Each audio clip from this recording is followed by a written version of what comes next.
This is the new TC Pride Podcast, episode 125, on location in St. Paul with Jennifer Dieter, Executive Director of the Aliveness Project. TC Pride Podcast, we are on location in St. Paul, which is weird because we were just in St. Paul a couple days ago. We don't get out here very often, but I'm really happy to be here because it's for a great cause, and I'm here with Jennifer Dieter, Eric Zucker, and Rebecca Waggoner. And so, Jennifer, you are the Executive Director for Aliveness Project. What can you tell folks about Aliveness Project? Sure. The Aliveness Project has been in the community for over 30 years. We are a community center for people living with HIV and provide a number of services to help people lead healthy, self-directed lives. And so you have a big event coming up really soon. What can you tell people about the event? Sure. It's our 25th annual Dining Out for Life on April 25th. We have over 120 restaurant partners who have agreed to donate a minimum of 20% of their profits that day to the Aliveness Project. And we just happen to have a couple of ambassadors. We're going to get into what exactly ambassadors do and kind of how that works, but we happen to have a couple of them with us today. So Eric and Rebecca, you are ambassadors and have been for some time. Yes, we've been ambassadors together this will be our 7th year with Dining Out for Life. You go out, you talk to people, you have a great time.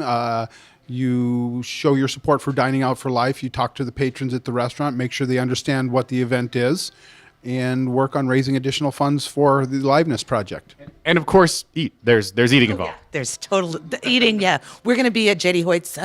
This is the 4th year that we've been at JD Hoyt's, and people love it. Quorum Village comes out every year, and they have they full 3 full seatings, and it's kind of like Old Home Week at JD Hoyt's. It's a good excuse to eat dinner several times in one day. It's a good excuse to eat all day long. There's breakfast, lunch, and dinner depending upon the restaurant. And so we've also talked about, so it's not a competition. Obviously, we're all here to raise as much money as we can for this great cause. But, Rebecca, it is a competition, apparently. It's not a competition. We're just win-oriented. So we've had, for the past 3 years, we have a competition. Well, the second place is the first loser. And this year, we are focused on David Lazinski of First Equity Mortgage. He's at Jones in the Park every year. And we've had an amazing competition. How much money do you think we've raised over the past couple of years? Well over $20,000, I'm sure. Yeah. And this and David does it a little differently. He hand selects his guests. We don't. And this year we're going to win. And I can't wait to say, winner. So it sounds like you guys have been second place, at least once, right? Oh, yes. We've been second place now for, 2 years ago, we won first place. Oh, that's right. Yes, we did. I think that was because we sort of shocked him with our competitiveness. So, yeah. Right. And then he was prepared the next year, right? That is exactly correct. So now we just have to step our game up a little. So as ambassadors, there's also a basket, or the way you guys do it anyway, right? There's a basket of goodies involved, right? We are super ambassadors, so what that means is anybody who comes specifically to JD Hoyt's and makes a $50 or greater donation at the restaurant is entered into a drawing for the gift basket. The gift basket we're putting together this year will have a value of over $200. And if people want to join you guys at JD Hoyt's, how do they do that? Oh, they call and make reservations because space is limited and we fill it up multiple times. Okay. And so, Eric, we also did want to give you a chance to shout out another organization that you've been involved with for a long time that has some big stuff happening here pretty soon, even this weekend. Yeah, the Red Ribbon Ride this year is going to be August 16th through the 18th. This year, I think it's a 300-mile bike ride from going up to Duluth. It raises funds for 5 different HIV/AIDS organizations within the state of Minnesota. This Saturday, April 6th, at 9:30 by Lake Bede-Makaska is going to be the kickoff ride, and then there will be training rides each weekend leading up to the ride. And so on a personal level, I just wanted to ask you guys, why have you been so involved in this cause and been involved with this event, Dining Out for Life, for so long? For me, because when I was first graduating high school is when the AIDS epidemic had started. I've seen friends pass away and loved ones, and I currently have lots of friends who thankfully are at a point where they're living with HIV, and so it's important to me to help support this cause. And I'm the same way. I grew up in Arkansas, and I first heard about the gay disease in the early '90s. And back then, there was no cure, there was no medication. It was before AZT, it was before all of that. And a very good friend of mine contracted HIV, and I remember sitting with his mother. And we just looked at each other, and we knew it was a death sentence. And so at that point, I said, I will do everything I can. And when I found out about Dining Out for Life and being able to be an ambassador, it was a way for me to put my personal experience into action and make a difference for people I've never even met. Awesome. Well, thank you both for being here. Good luck. Good luck on Dining Out for Life Day. And thanks for being here. Thank you. Thank you so much. And that is going to do it for our ambassadors for today. So, Jennifer, I wanted to talk to you a little bit more about Dining Out for Life, the actual event, and about Aliveness Project as an organization. What else can you tell people about the event that would be good to know? Sure.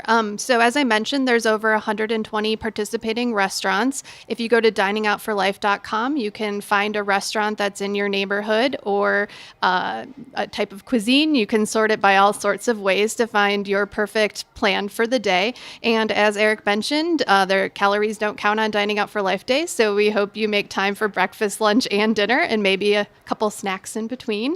And it's a really easy way to participate and give back to the Aliveness Project. We all go out to eat, and that's all you have to do that day to participate. If you want to get more deeply involved, like Eric and Rebecca, you can go to doflmn.org and sign up to be an ambassador. We provide training and all of the materials and information you need to be successful. And you said you've been doing this for what? This is the 25th anniversary, right? Yes, it's a milestone anniversary for us. And I suppose you've had a lot of the restaurants, a lot of the people that have been involved almost that whole time. Yes, several of our restaurants have been doing this for a very long time and given tens of thousands of dollars to the Aliveness Project through the event. And if you are a restaurant and you're not involved yet, can you still get involved?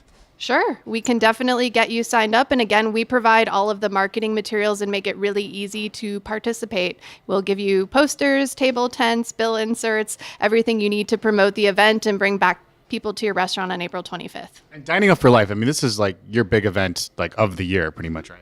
Yes. Our goal this year is to raise $260,000, which goes a long way to supporting the Aliveness Project and the services that we provide. Which is a good place to shift to the Aliveness Project as an organization. So Aliveness has been on the podcast a few times, little snippets here and there, but we haven't really taken a deep dive. So maybe we can just take some time to talk about the various services that the organization provides. I know you guys do a lot. So I guess what are sort of the most maybe the most well-known and maybe some of the lesser-known programs that Aliveness provides in the community? Sure. So our mission is to really help people living with HIV lead healthy, self-directed lives. So we provide the community center, which is a supportive, safer, welcoming space for people living with HIV to have a space where it's free of stigma and they can be their authentic selves. As we often hear, a lot of people think that HIV is not a thing anymore.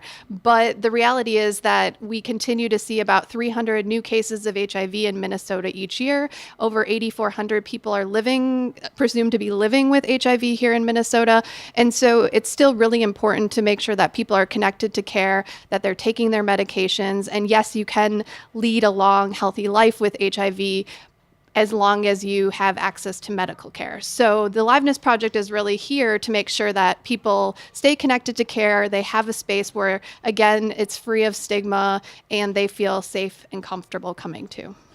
And so Clear Housing does some of the same work that you guys do. They've been out educating in the community, really like this last year or two, a couple of years, talking. There's actually been some big news in the HIV sort of area of research. There's been some sort of like big medical scientific news that's come out recently. What can you tell people about that?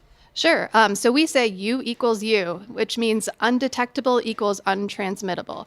So the CDC and the Minnesota Department of Health have both come out saying that if you are regularly taking your medications and you become what's called virally suppressed or undetectable, that means you can't sexually transmit the virus to other people. So essentially we could have a cure or see an end to HIV as long as we make sure that people are able to get tested, know their status, and get connected to medical care.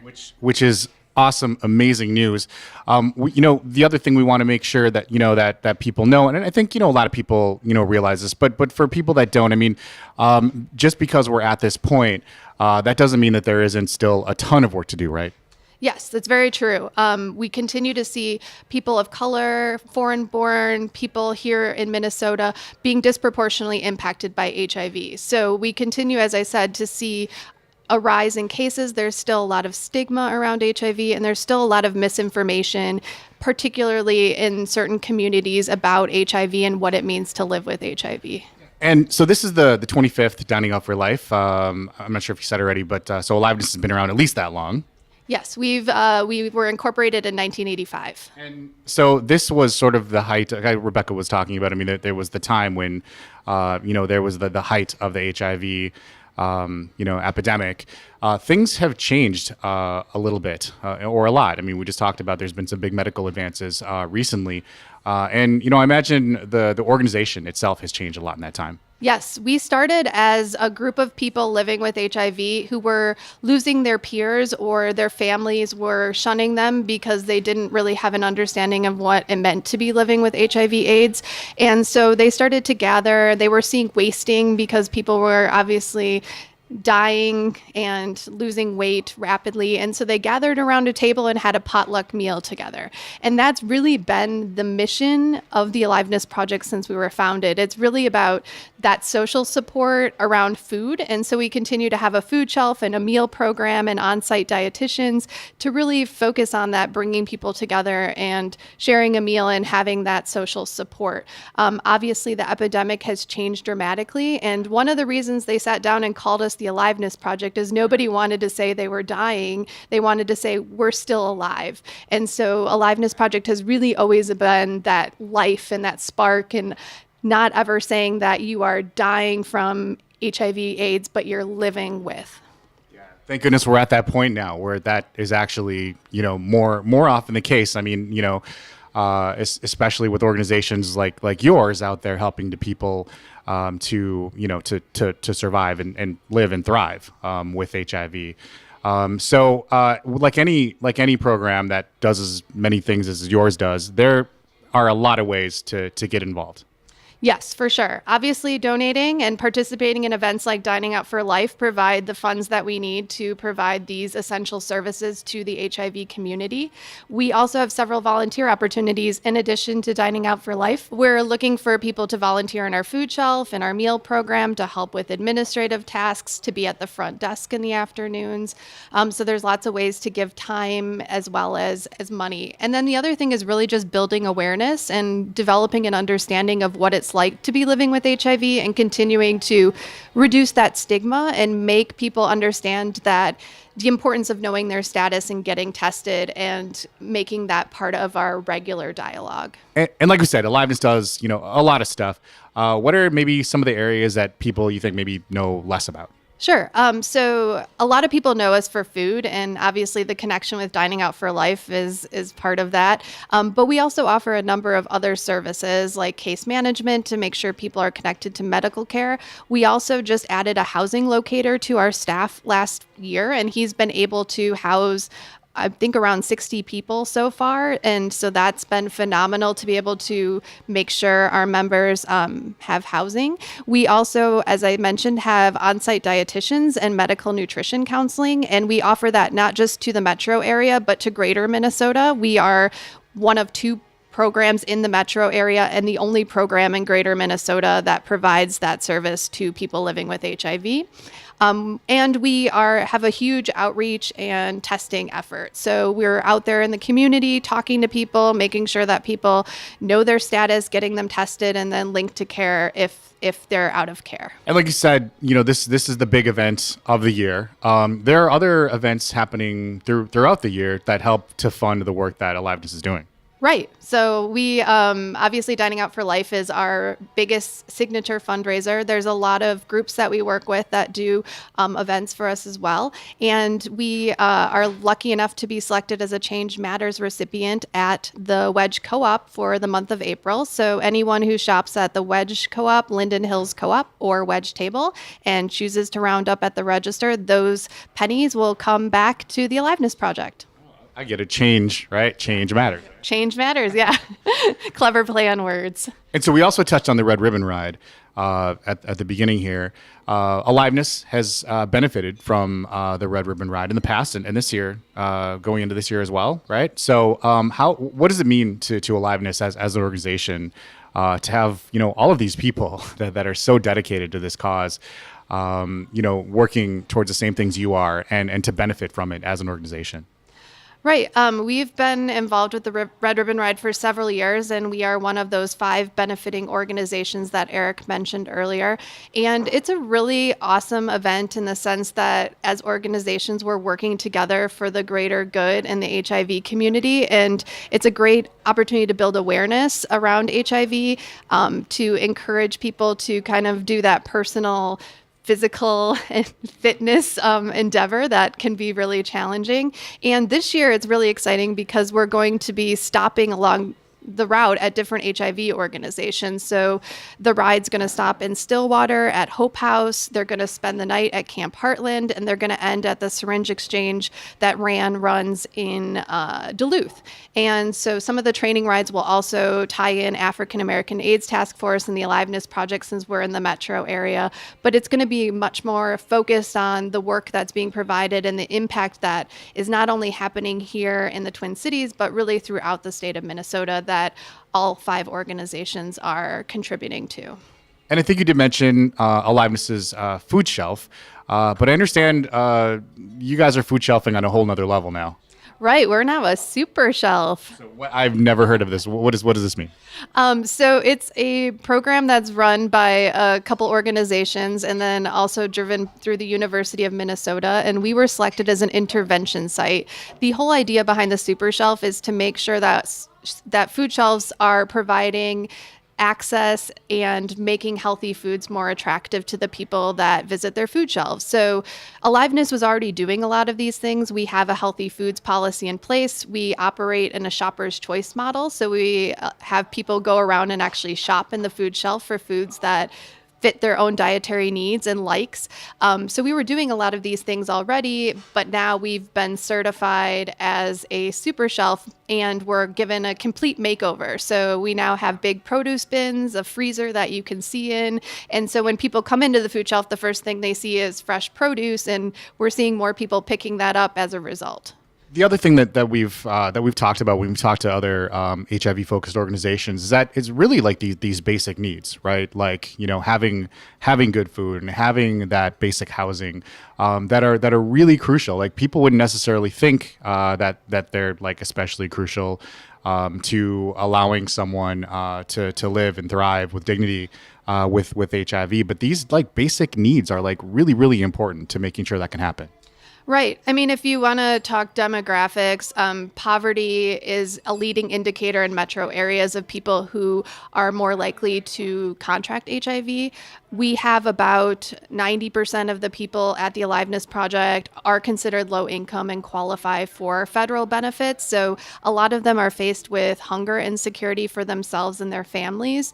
In addition to that, living with HIV causes inflammation in the body. And so really what you're putting into your body is going to have impact on your health overall. And so we want to make sure that people have access to seasonings and herbs that aren't salt, because that's going to help reduce inflammation in the body, or just focusing on putting in good food to make sure that, again, it's minimizing the side effects of your medication, it's making you feel better and more likely to stay in care and taking your meds. You also said so oftentimes you're serving individuals from populations who are underserved or perhaps dealing with issues around poverty.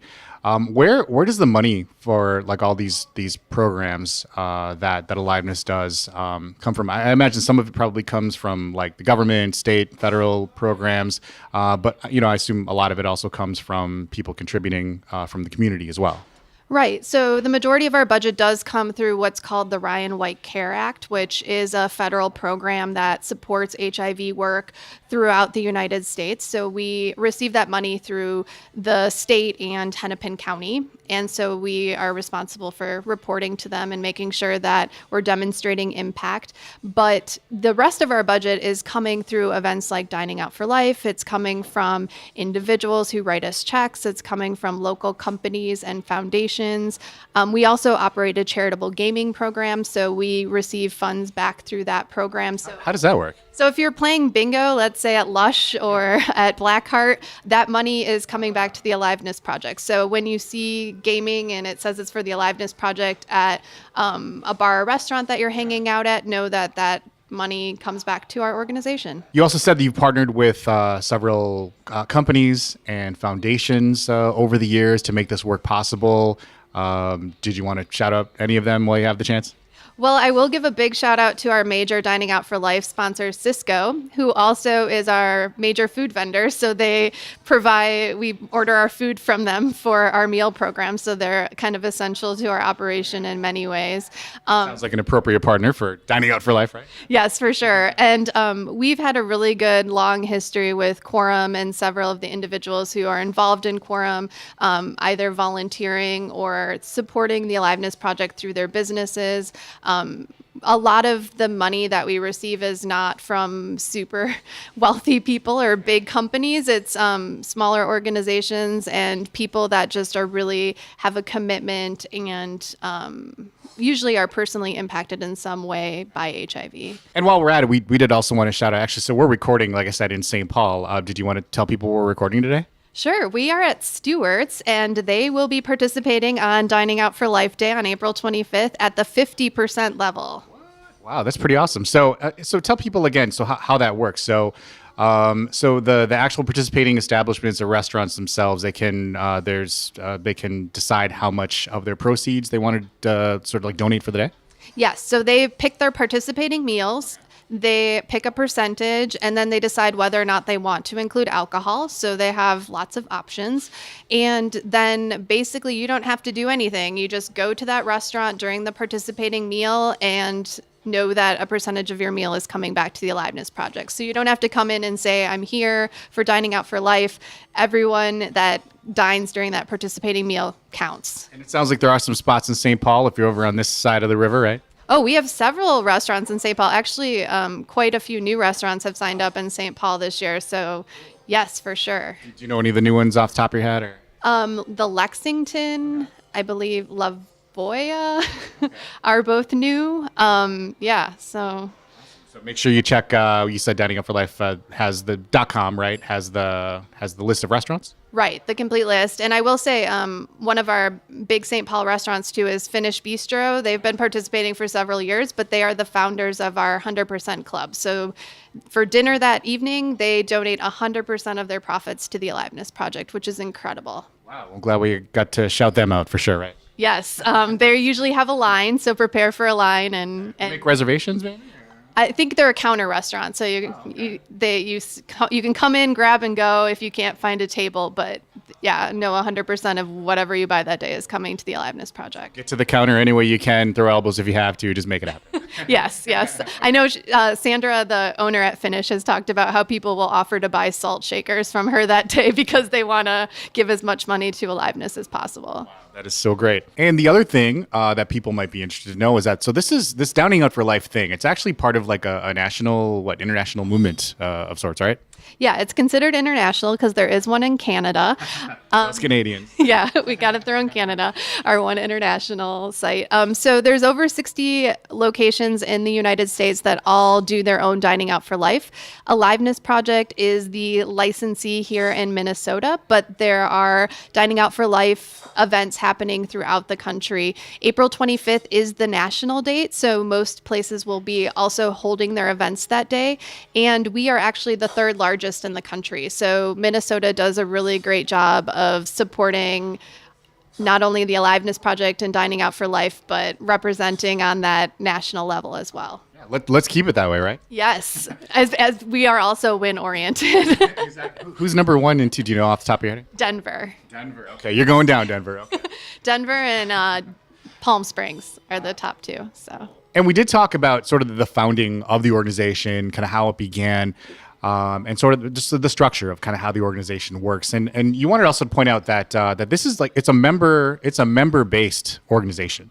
Correct. And sometimes when you think of members, it's people that are maybe financially contributing, or it's an exclusive club. At the Aliveness Project, what it means to be a member is that you are living with HIV. There's no cost to being a member, but we really value people living with HIV having a voice in the services that we have at the Aliveness Project. So we have what's called a membership advisory committee that basically make sure that our members are being heard and that they have input on what's happening in our space. So when the Aliveness Project was founded, rather than calling people patients or clients, which is kind of what they were being called at the hospital, and it didn't always feel great, it didn't feel like an equal relationship, members really implied ownership in their care. It was really came out of the ACT UP and the idea that that the services should be consumer driven and that people should have a say in what's happening to them, because there was a lack of control when it came to the hospital or medical care at the time. And so the Aliveness Project is really that space to have that voice and really be able to control what you were getting. And so we mentioned, Aliveness does a lot of things. There are a lot of programs, which means there are a lot of ways to get involved. What are maybe 1 or 2 of the areas where you would say there's constantly the most need? Right. Obviously, financial contributions allow us to be flexible to meet whatever the greatest need is at the time. I'm also always encouraging people to think about the Aliveness Project for food donations. We do have a list of items that we use in both our food shelf and our meal program on our website. So it's easy to download that and look at we look for healthier options. So if you can donate whole grain pasta versus white pasta and things like that to make sure that, again, we're maximizing healthy options. And all of our meals are scratch cooked. So even if your donation feels like something we might not be able to use, we will likely be able to incorporate it in some way. People think of us a lot in the summer as your gardens are overabundant. Feel free to drop off fresh produce, because that makes a huge difference and gives our members, again, that fresh tasting vegetables versus canned or frozen vegetables. The other areas of need are obviously always volunteer support, just because we have a limited amount of staff resources, and so our volunteers really make sure that we are providing quality services to members and, again, enhancing that community atmosphere. So volunteers are really a critical part of our organization overall, not just within our space, but also out in the community with Dining Out for Life or other events or activities that we're doing. Yeah, let's shout out the volunteers for a second. I mean, any organization, the volunteers are often sort of the unsung heroes of any organization, right? Right. And we have over 500 people that dedicate their time to the Aliveness Project annually. With Dining Out for Life, we hope to have over 100 ambassadors participating that day. Volunteers really are critical to everything that we do. And again, they're part of the Aliveness community as well. It's important to not just have people living with HIV, but also have a community that is supportive, a greater community that's supportive as well. So if you look at our logo, we have a red ribbon in the middle and we have 2 gray ribbons on the outside. And that really represents people who may not be living with HIV, but are supportive allies in the HIV community. I'm learning stuff. This is cool. So you also, of course, you're also big proponents, big advocates of people knowing their status and getting tested. Right. So we offer testing during our hours, so you can just drop in at any time. There is an incentive for being tested or referring for someone for being tested. You'll get a $5 Target gift card. And it's just important to know your status and encourage friends or other people you know to get tested as well. The more people that know their status and can get connected to medical care, the more likely we are to end this epidemic. And so you've been involved with Aliveness for a little while. What does it mean to you on a personal level to be involved with an organization as awesome as Aliveness? Yeah, it's getting to come to work every day and really be inspired by people's stories and the resiliency that has existed in this community and the power to advocate and overcome stigma and get to the point where we have these medical advances it's pretty incredible. Just hearing people who were given a diagnosis in the mid 80s or in the 90s and basically thought that they were going to die and now are leading a healthy life and are virally suppressed and are coming to our community center every day for lunch. So I thrive off hearing people's stories. I thrive off the work that we're doing every day to really make impact in communities that sometimes get ignored or, again, are disproportionately impacted by HIV, and really being able to have an impact and see how we can help people get connected to care, to provide them that social support, to make sure that, again, that they're leading long, healthy lives, because it's now very possible. Well, Jennifer, I want to thank you again for your time, for being here today. Where can people go? Again, like I said, you do a lot of stuff. So where can people go to find out everything they need to know about Aliveness, about how to get involved, about how to contribute in any way?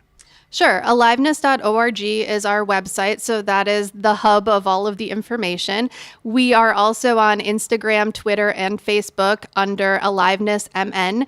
And our Facebook is a really great way to not only learn more about the Aliveness Project, but we tend to post a lot of things happening in the HIV community overall. So it's a really good information point if you want to learn more about what it's like to be living with HIV in 2019. Well, Jennifer, thanks again. Good luck with Dining Out for Life. Denver, watch out. and we hope to talk to you again soon. Thank you. That's going to do it for this episode of the TC Pride Podcast. We'll see you next time. The TC Pride Podcast is a production of the nonprofit podcast community and Twin Cities Pride. Subscribe now on iTunes, on Android, or by email at tcpridepodcast.org. Because we're in this together. NonPod turns your email newsletter, blog, or video content into a more powerful, more personal, more intimate, on-demand listening experience. Your podcast, your story, your voice, simplified, amplified. Learn more now at nonpod.com.